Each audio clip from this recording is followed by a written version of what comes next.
Ethan Mercer had never been the kind of man who expected anything remarkable to happen to him.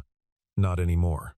At 38, he had long made peace with the idea that life was built not from grand moments but from small, steady choices, the alarm clock honored before sunrise, the lunch packed the night before, the route memorized so well that his hands turned the wheel without being asked. He lived in a rented house on the outer edge of Seattle's suburbs, a two-bedroom place with a yard that got more rain than sunlight, and a kitchen that smelled permanently of coffee and dish soap. It was not the life he had once imagined for himself, but it was his, and he had learned to hold it carefully.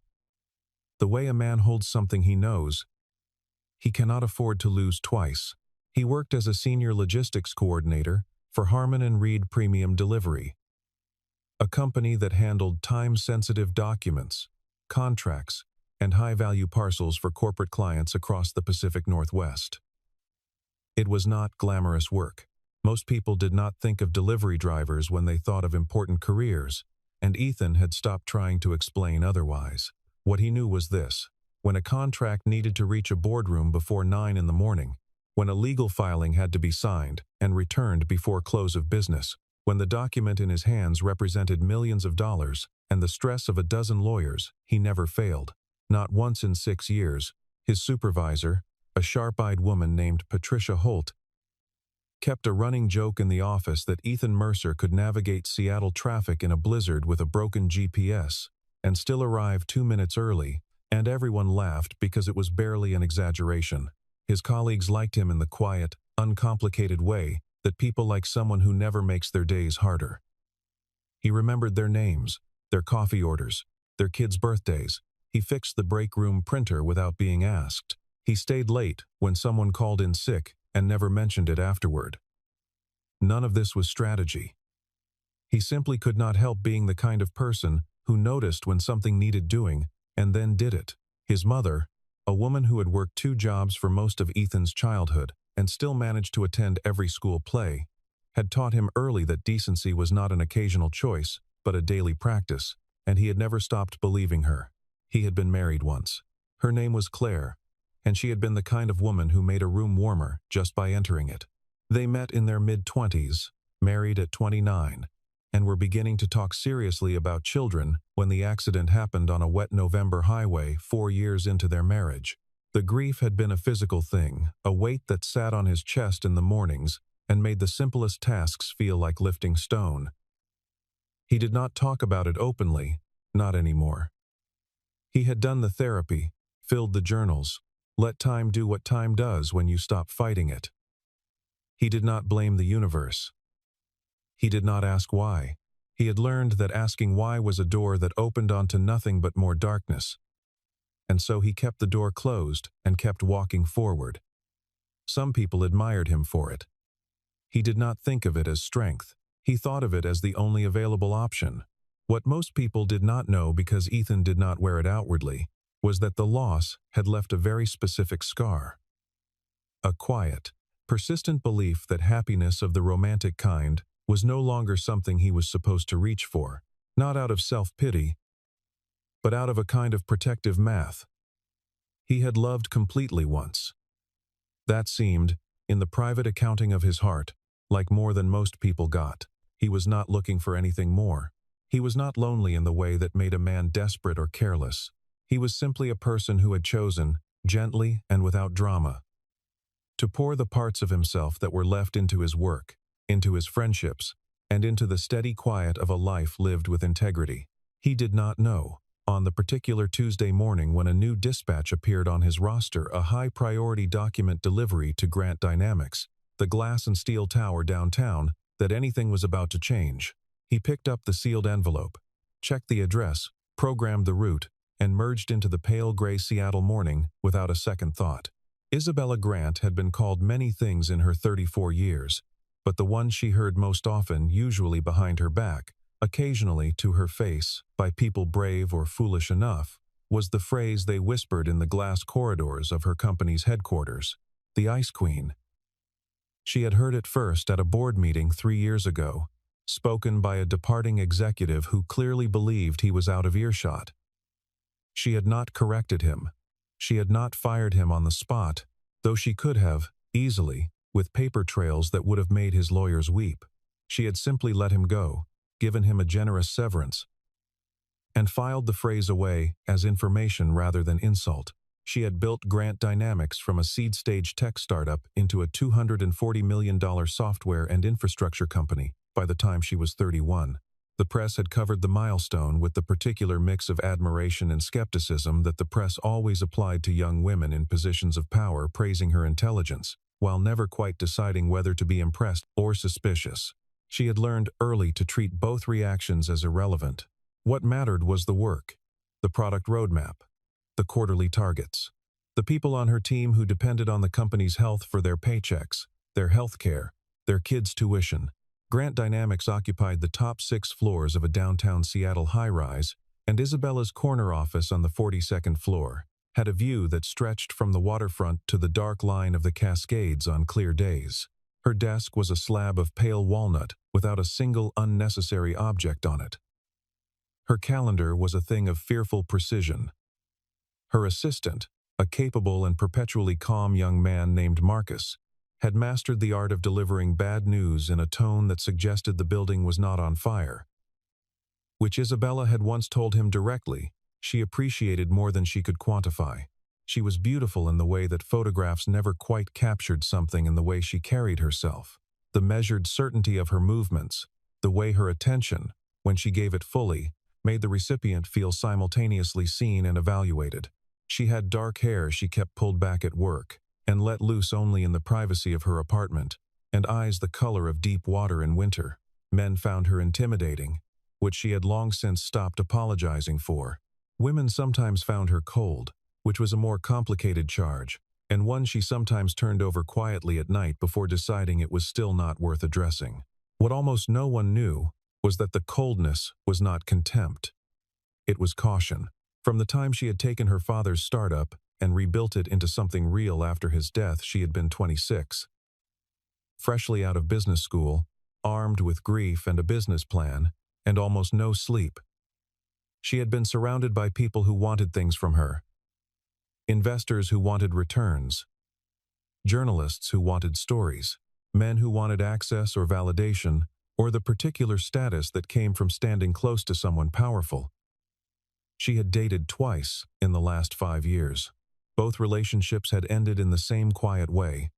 The man had begun, over weeks or months, to treat her success as a trophy rather than a fact about her, and she had noticed it the way she noticed faulty data in a quarterly report, precisely and without sentimentality. She had friends, a small and fiercely private circle, a few women from college, and one former colleague who had moved to Portland. She texted them regularly and saw them rarely, and told herself this was a function of schedule, not loneliness. She was not lonely. She was busy. The two things were different. She repeated this to herself with enough conviction that most of the time she believed it. On the morning that would change the quiet arithmetic of her life, she was in the middle of a product leadership meeting that had been running 20 minutes past its scheduled end, listening to her VP of engineering defend a timeline that Isabella had already mentally revised twice, when Marcus knocked twice and opened the conference room door, just far enough to say that the priority delivery she was expecting had arrived at the lobby. She did not expect to go down herself. She had planned to send Marcus. She stood up instead and said, "Let's take 15, in a tone that suggested the meeting would benefit from the break, whether it wanted one or not, and took the elevator down. The lobby of the Grant Dynamics building was a study in controlled corporate atmosphere, polished concrete floors, a living wall of greenery behind the reception desk, the quiet hum of building ventilation that people stopped noticing after the first week of working there. When Isabella stepped off the elevator, she saw the situation before she fully registered its components. A young receptionist backing away from the front desk with both hands out, eyes wide, a spreading pool of dark coffee advancing across the polished floor, and a delivery courier crouched calmly near the base of the reception desk, setting down the sealed envelope he had been carrying and reaching for a stack of napkins from the refreshment station near the entrance. He had not waited to be asked. He had simply moved, quietly and without fuss, toward the problem. Isabella watched him help the young receptionist, who was clearly horrified and apologizing in rapid, overlapping fragments, clean up the spill with an efficiency that was entirely without performance. He said something to her that Isabella could not hear from across the lobby, and the receptionist actually laughed, a short, involuntary sound of surprise and relief, and the tension in her shoulders visibly dropped. By the time Isabella reached the desk, the floor was dry, the receptionist was composed, and the courier was standing with the envelope in his hand, and an expression on his face that was simply, plainly pleasant. He did not know who she was. That was immediately clear. He looked at her the way anyone might look at a woman in a well-cut blazer, approaching a reception desk with the mild, generic politeness of someone whose job required interacting with many people and who saw no particular reason to treat any of them with anything other than basic courtesy. "Isabella Grant," she said, holding out her hand. "Ethan Mercer, Harmon, and Reed," he said, and shook her hand with a grip that was firm without trying to prove anything. "Package for you, signature required," she signed. He thanked her. And then, because she was not entirely sure why, she asked if he had been waiting long. He smiled. It was a very ordinary smile, nothing calculated about it, nothing practiced. Just a smile that reached his eyes. "Maybe 4 minutes," he said. "No trouble." She rode the elevator back up with the signed envelope in her hands, and the odd, specific sensation that something had just happened that she did not yet have a category for. The weeks that followed were unremarkable to Ethan and inexplicable to Isabella. Grant Dynamics had an ongoing contract with Harmon and Reed, and documents moved between them 2 or 3 times a week. It was not unusual for the same courier to service the same account repeatedly.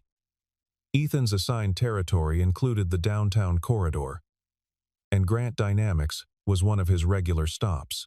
What was unusual, which Ethan did not notice and Isabella most certainly did, was that she began to be in the lobby or near the reception area far more often when deliveries arrived than could be accounted for by chance.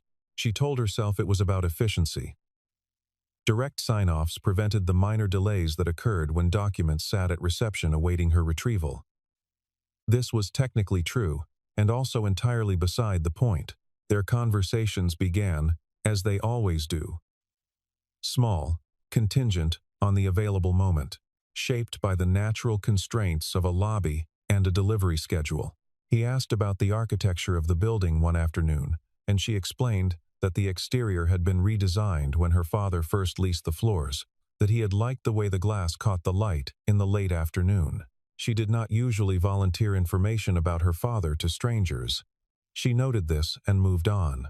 He told her once about a particularly difficult route he had navigated that morning because a water main break had shut down half of 4th Avenue, and he described the detour with the casual expertise of a man who knows a city the way some people know a piece of music. Not by memorizing it, but by having lived inside it long enough that it moves through him. She found herself genuinely interested, which was not a sensation she took for granted. He asked about the books she sometimes had on the desk, visible through the lobby glass. She made a habit of reading during her lunch hour if no calls were scheduled. They talked once for 11 minutes about a biography of a mid-century industrial designer whose ideas about function and form had shaped the way she thought about product development, and she realized midway through the conversation that she was explaining things she had never explained out loud before, and that he was following her not with the polished simulation of interest that people in professional settings learn to perform, but with the actual attention of someone who was genuinely curious. He asked the kind of follow-up questions that could not be faked. She noticed this. She filed it away. He asked once, carefully, about the building where her company had been founded, whether it was still standing. She told him it had been converted to apartments.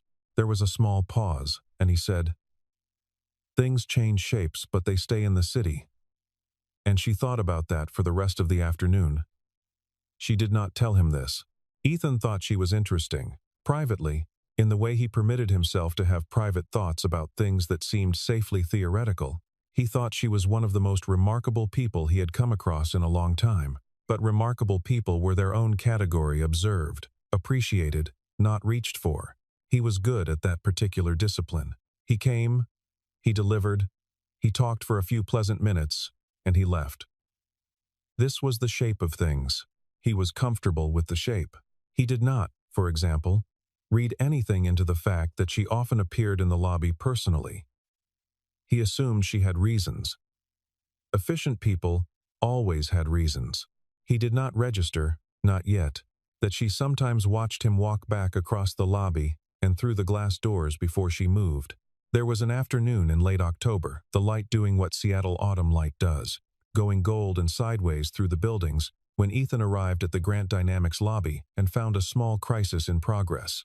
A new hire from the company's finance department, a young man barely out of college, had made an error in an outgoing document package and was standing at the reception desk in visible distress, trying to explain to a senior administrator that the wrong version had been sealed and sent and needed to be retrieved before it reached its destination.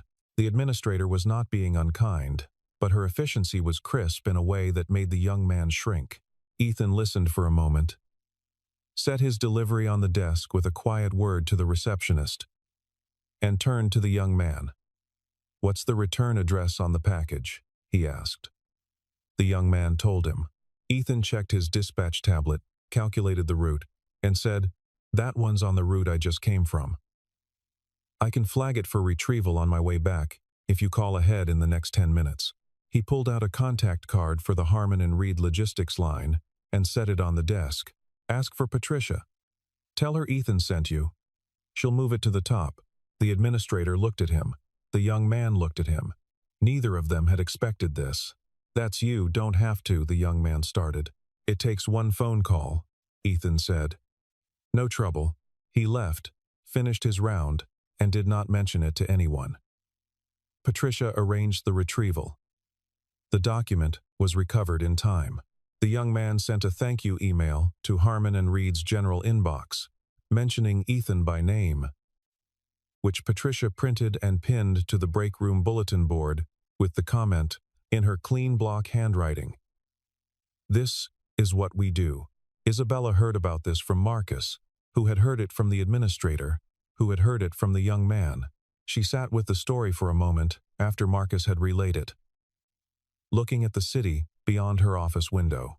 She was not easily moved by professional anecdotes. She heard stories of competence and courtesy regularly in her own company, partly because she had built a culture that expected both.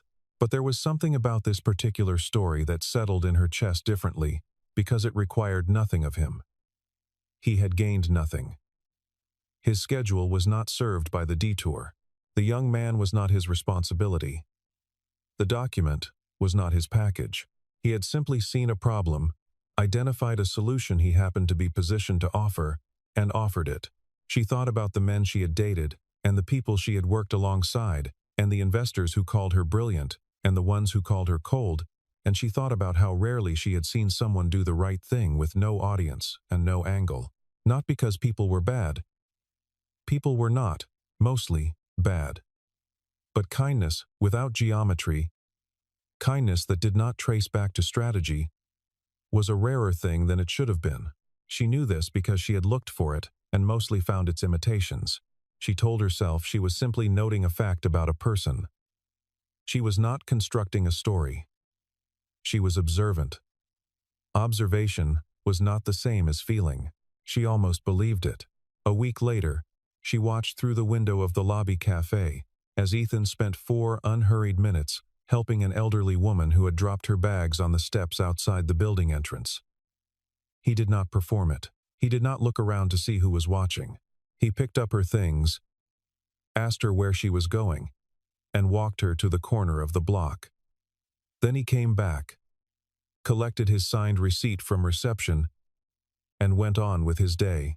Isabella was still standing at the cafe counter, coffee cooling in her hand, when he came back through the entrance. He saw her, nodded, said, "Good afternoon," and was already halfway to the door when she heard herself say, "Can I ask you something?"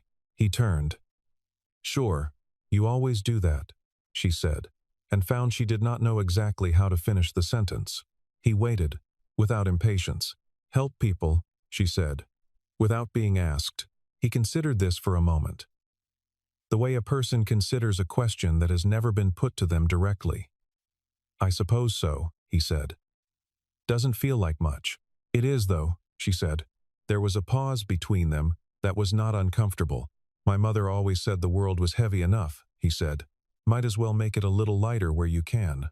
She stood there after he left and thought about how long it had been since someone had said something simple and meant it entirely. It was a Tuesday in early November. The kind of cold that made the city's stone and glass look like they belonged to a different, harder century. When Isabella mentioned, with careful casualness, that Grant Dynamics was hosting a community tech access event at the South Seattle Community Center the following Saturday, and that they were short on volunteers for the setup and logistics, she said it facing the lobby window, as if the information were merely being released into the air. Who was signing off a delivery receipt and genuinely not reading into anything, said that he sometimes volunteered at events like that, if the timing worked. "This one's at 9, she said. "I can do 9, he said. He showed up at 9 with a thermos of coffee and a work jacket he had worn 500 times, and spent the morning hauling folding tables and untangling cables with a dozen other volunteers, most of whom he had never met, and all of whom he was friendly with by lunchtime. Isabella arrived at 10:30. After a morning call she could not reschedule, wearing a fleece over her work clothes, and found Ethan in conversation with an 8-year-old girl who was trying to explain to him how her school's Chromebooks were different from the ones being donated and why the difference mattered, and he was listening to her with the same quality of attention he brought to everything fully, without condescension. As if her expertise on the subject were entirely legitimate. Which it was. Isabella stood a few feet away for a moment before he noticed her. She was smiling. She was not sure when she had started. They had lunch at a folding table near the back of the room. Paper plates with sandwiches from the volunteer coordinator's cooler.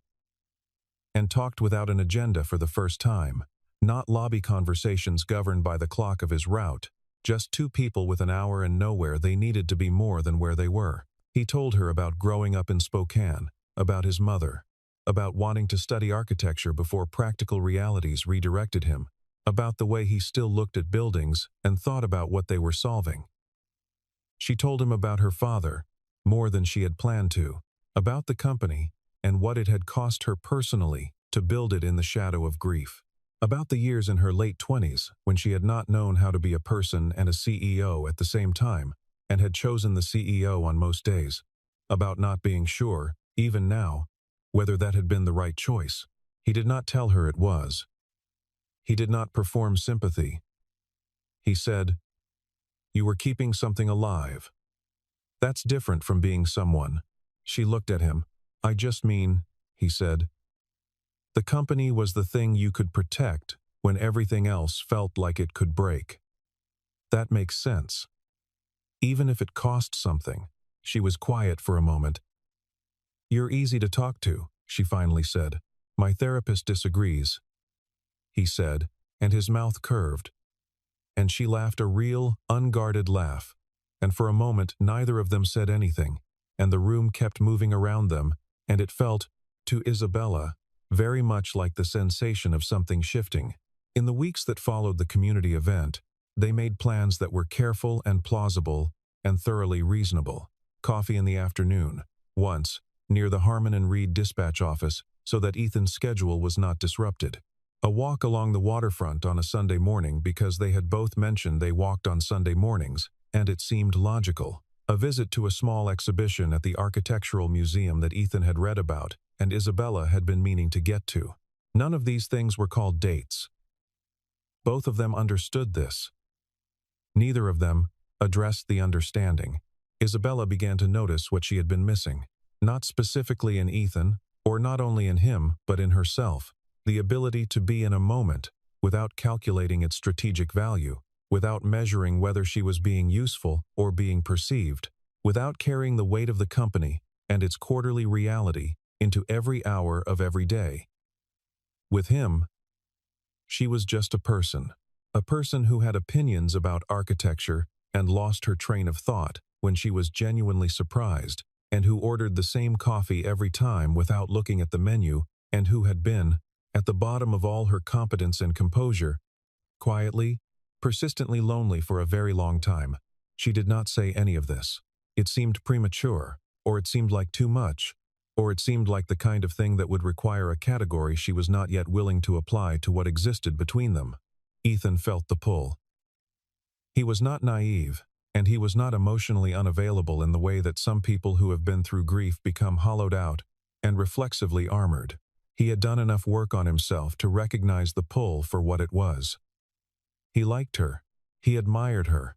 He was aware that some of his interest in seeing her again had nothing to do with the community events or the coffee or the architecture exhibition. He knew this. What he also knew, and what sat with him like a stone in still water, was the gap between them. Not the gap of character or intelligence. He had long since stopped using those as coordinates for comparison. The gap was structural. She moved through a world of investors and board members and technology conferences where people had titles that occupied the first sentence of their professional biographies. He navigated a city in a van. He had a rented house and a reliable savings account and a future that was good and limited by design. She had a company with hundreds of employees and a name that appeared in business publications and a life that was, by any observable measure, located in a different atmosphere entirely. He did not believe this made him less. He was past the age and the particular kind of insecurity that required external validation to establish worth. He was not ashamed of his work or his life, but he had also loved someone before, entirely and without reservation. And he had learned from that love what it meant to want the same future together, to be building toward the same horizon.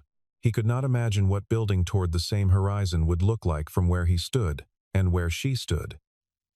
And that uncertainty felt, quietly but persistently, like a reason to stay where he was, to enjoy her company without reaching, to keep the thing uncategorized. He pulled back slightly over the course of November. Not dramatically. He was not a dramatic person. He still responded to her messages with warmth and promptness.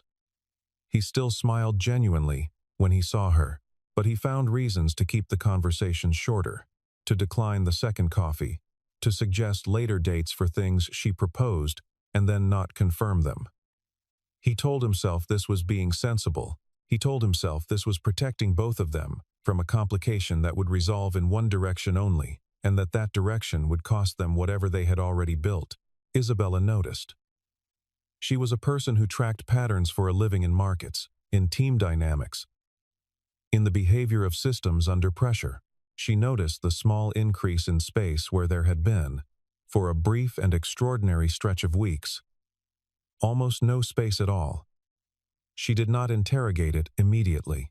She was not someone who demanded explanations, but she turned it over in private, the way she turned over problems that did not resolve cleanly, and she arrived at her own conclusion about what the distance meant.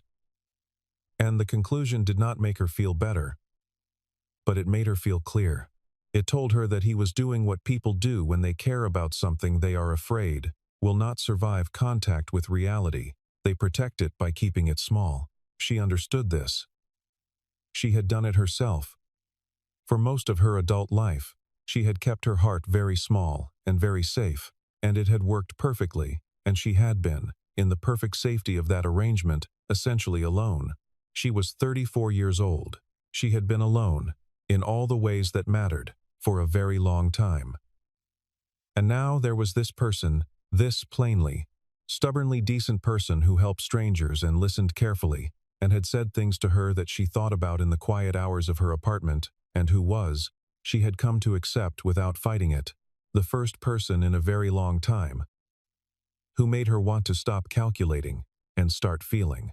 She was not going to let him retreat into an idea he had built about what he deserved. Grant Dynamics held its annual charity gala, the first Saturday of December, at a converted waterfront warehouse that someone had transformed into a venue so beautiful it made the gray Seattle winter irrelevant.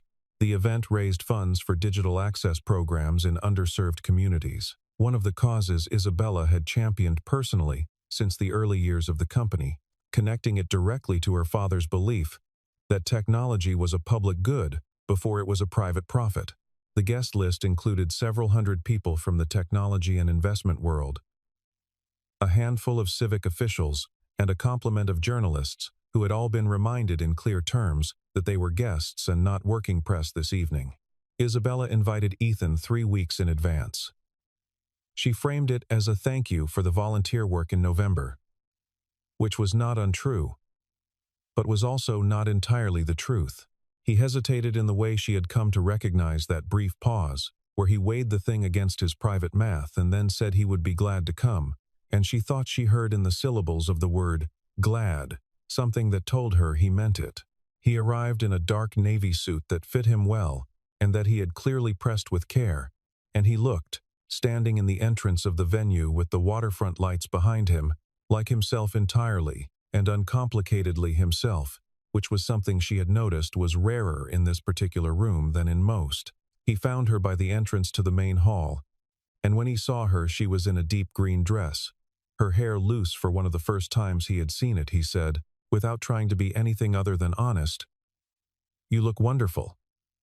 And she said, "So do you." And neither of them found this strange.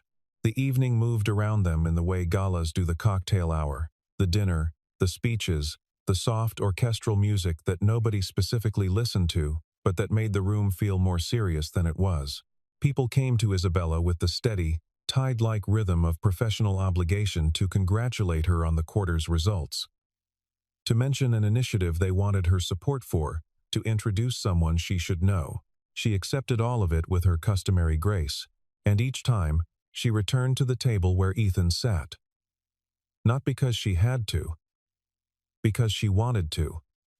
This was a distinction she was very aware of. He navigated the evening with the ease of a person who is secure enough not to require a performance. He talked comfortably with the people seated near them, a nonprofit director whose work overlapped with the event's mission, an architect who had designed 2 of the city's recent public buildings and who could not believe Ethan's knowledge of the projects, a retired educator who had run digital literacy programs in the 90s and who had opinions about every era of technology policy that were genuinely worth hearing. He did not grandstand. He did not shrink. He was simply there, in the room with her, and she watched him across the table and across the hall and across the evening, and felt something she recognized, after a moment, as certainty. Late in the night, when the formal program had ended and the room had thinned to its remaining guests and the music had gone quieter and more deliberate, Isabella touched his arm lightly and said, "Come outside for a minute." He followed her out to the wide terrace that looked over the waterfront, where the December air was cold and clean, and the lights of the city moved in long reflections across the black water below. They stood at the railing. The night was very still. He looked out at the city for a moment, and then at her. And she was looking at the water. And the lights were doing something generous to both their faces, and he felt the thing he always felt when he was near her, that warmth, that particular ease, that sense of being fully in a moment without wanting to be elsewhere. He thought about the way she had come back to the table after each conversation, each person who needed her. He thought about the whole long autumn, the lobby and the sandwiches and the museum and the Sunday walks. He thought about what a remarkable thing it was to know someone like her at all, to have been given even this much the chance to stand beside her on a December night and watch the city breathe. He smiled. It was a slow, honest smile, the kind that had nothing calculated in it. "Whoever's with you is a lucky guy," he said. He meant it completely. He meant it as a kind of release, a way of acknowledging what he felt and what he would not ask for, and what he wanted for her. Sincerely, from whoever came next, and was better equipped than he to navigate the world she moved in. He said it with the particular gentleness of someone who has learned to love without demand. The silence that followed lasted perhaps 3 seconds and felt much longer. Isabella turned from the water and looked at him. Not with the careful, measuring expression he associated with her professional mode. Not with the warm reserve she wore in their lobby conversations. She looked at him with an openness that he had not seen before. Something unguarded, something that had come to the surface because she had decided to let it, and her eyes were steady and direct and completely without ambiguity. "Was hoping that would be you," she said. The city continued below them. The lights moved on the water. Somewhere inside the building, the music played its last slow measures. Ethan stood very still. He had spent a good portion of the autumn building an architecture of reasons, careful, logical, structurally sound reasons, for why the distance between them was necessary and right and kind. The reasons had felt solid. They had served him as all useful illusions serve, by offering a shape to move within when the shapeless thing seemed too large. And now, in 4 words spoken by this woman, on a cold December terrace, the architecture came down. Not with violence, not with drama. It came down the way something comes down when the person who built it finally stops holding it up. He looked at her. He had nothing to say for a moment that was adequate, so he said nothing. And she did not fill the silence, because she had said what she needed to say, and she was patient enough to let it land. "Isabella," he said finally. "I know what you're thinking," she said quietly. "You're thinking about the gap, the professional distance, the reason it doesn't make sense. It's a real gap," he said, not defensively, just honestly. "I know it's real," she said. "I've thought about it too." She paused. "I run a company. I've built models for every kind of risk I can quantify. The thing I've never been able to quantify is this." She gestured between them, a small, precise movement. "This keeps not going away." He was quiet. "I have met," she said. And her voice was careful and certain. "Every kind of successful person. Every kind of wealthy person. Every kind of impressive person. And I have met very few people who are simply good. Who are good without needing an audience. Who are good in a waiting room and on a loading dock and at a folding table with a paper plate the same way." She looked at him. "That's not a small thing, Ethan. That's actually everything. You deserve someone who can." "I decide what I deserve," she said, not sharply, but with a finality that was unmistakably hers.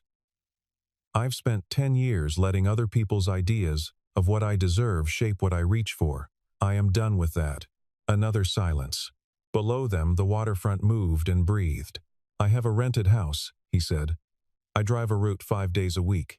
"I know," she said. "I've known for months. That doesn't change?" "I don't want it to change," she said.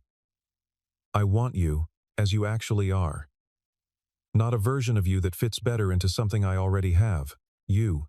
He looked at her for a long moment.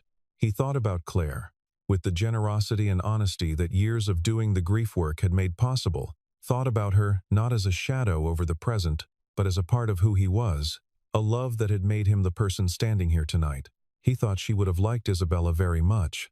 He thought she would have had strong opinions about him standing on a December terrace, finding reasons not to say yes. The thought made him smile again. "Okay," he said. And the word was so simple, and so entirely his. No drama, no grand statement, just the clean acknowledgement of a man who had decided that Isabella felt something loosen in her chest that she had not fully known was tight. "Okay," she said. They stayed on the terrace for a while longer, talking about nothing in particular and everything in general. And when the cold finally made them go inside, they went together, and neither of them looked back at the water because there was nothing behind them worth the attention. December moved into January with the quiet competence of the calendar. They did not announce anything, because they were both people who preferred the privacy of new things, who understood that joy does not require an audience. They did not change everything immediately, because they were both people who had been through enough to know that love is built in the small and daily, not inaugurated in a single moment. They moved toward each other the way water moves steadily, without a show of force, finding the path that fits. There were mornings when Isabella woke before her phone's alarm in her 42nd floor apartment and thought about him the way you think about something good, with a kind of private, uncomplicated pleasure, the sensation of having something to look forward to that did not require her to perform or optimize. There were Saturdays when she drove to the farmer's market near his neighborhood because he had mentioned the vendor with the good sourdough, and they walked between the stalls in the pale winter sun and argued pleasantly about whether cilantro was actually edible, and she felt, in the very ordinary machinery of the morning, something she could only describe as herself. There were evenings when Ethan sat in the kitchen of his rented house after work and was on the phone with Isabella while she worked late, neither of them saying much, just each in their own space, and aware of the other's presence in it, and he thought about how strange it was that presence could be a form of companionship even across the distance of a city, and how he had not known that was something he needed until it arrived, and made itself indispensable. She changed things too. She was honest about this. Honest in the way she was honest about all things. Directly and without ornament. She started leaving earlier on Fridays. Not always, not at the expense of anything essential, but with the deliberate discipline of someone who has identified a pattern worth correcting. She started calling her college friends more regularly. Catching up, not because an occasion demanded it, but because connection, she had been reminded by a man who practiced it instinctively, was not a luxury to be scheduled around everything else. She started leaving books on her coffee table again, the way she had in her 20s before the company had colonized every horizontal surface of her life, with folders and devices. She started cooking, badly at first and then less badly, because Ethan was good at it and patient with her, and never made her feel stupid for not knowing things. She had simply never prioritized learning. He opened things too, gradually, with the care of someone who has learned to be careful with openings. He told her about Claire not as a confession or a warning but as a piece of himself that she had already earned through months of patience and honesty. He told her about the November highway and the years after it, and the slow, deliberate work of building a life that was worth living even when the original plan had been destroyed. He told her that for a long time he had believed that the version of himself that loved completely had been used up, that the supply was finite, and the balance was zero. He told her he had been wrong about that. She listened to all of it, without trying to fix it or reframe it. She just held it. The way he had held her stories about her father and the company, and the years of being a person made of pure function. She held it, and she kept it, and she did not make it smaller or more manageable than it was. There was an afternoon in February, a rare Sunday with actual sunlight, the kind that made Seattle look in the afternoon like a city lit from within when they were walking along the waterfront. No specific destination, the cold still there but retreating, and Ethan said, without particular preamble, "I used to think I wasn't supposed to be in your world." She looked at him. "The gap," he said. "I thought it meant I didn't belong." She was quiet for a moment, watching the water. "You want to know what I think about the gap?" she said. He waited. "I think the people who operate in my world all the time have given me everything useful a world like that can give," she said. "The resources, the opportunity, the reach. And then I think about what I didn't have in that world and what I have now." She paused. "Every person in that building on Saturday knows how to succeed. Very few of them know how to be good. You know how to be good. That's not a lesser thing, Ethan. That's the harder thing." He thought about this. "My mother would like you," he said. "I've gathered she's someone whose opinion matters," Isabella said. "More than anyone's," he said. They walked for a while in the comfortable quiet of two people who have stopped needing to fill space. "I told her about you," he said. Isabella glanced at him. "What did she say?" He smiled. "She said, 'About time.'" She laughed. It was her real laugh, the one she had not known how to find for a long time before him. The one that surprised her slightly every time it appeared. The one that meant she had been caught off guard by happiness. She had gotten better at being caught off guard by happiness. She was beginning to think it was, among all the skills she had developed over the course of her professional life, the most important one. They did not talk about the future in the abstract, declarative way that people sometimes do early in relationships. "I want this. I need that. Here are my terms." They were both old enough and clear-eyed enough to know that futures are built, not declared, and that the building requires two people who keep showing up. What they knew was simpler and more durable. They wanted to keep showing up. For each other, in the ordinary and specific way of people who have chosen to make each other part of the fabric of their days. It was not a story about a CEO and a delivery man. That was what the world would see if it saw anything, the easy, legible narrative of contrast and unlikely pairing, which was a story other people told about other people's lives, and never quite captured what the lives actually were. The real story was simpler. It was two people who had each been through something that cost them enough that they knew precisely what mattered and what didn't, and who had found in each other the rarest thing, someone who was worth being careful with, someone who deserved the unguarded version. Ethan Mercer had not gone looking. He had simply kept being himself, on the routes and in the lobbies and at the folding tables, practicing the daily decency his mother had given him because it was the only way he knew how to live, and it had led him here to a Sunday in February, with the sun on the water and a woman laughing at his side. A woman who was extraordinary and knew it and had chosen to spend her Sunday with him anyway, not because he had earned it by becoming more than he was, because he had been exactly what he was, consistently, and that had been enough.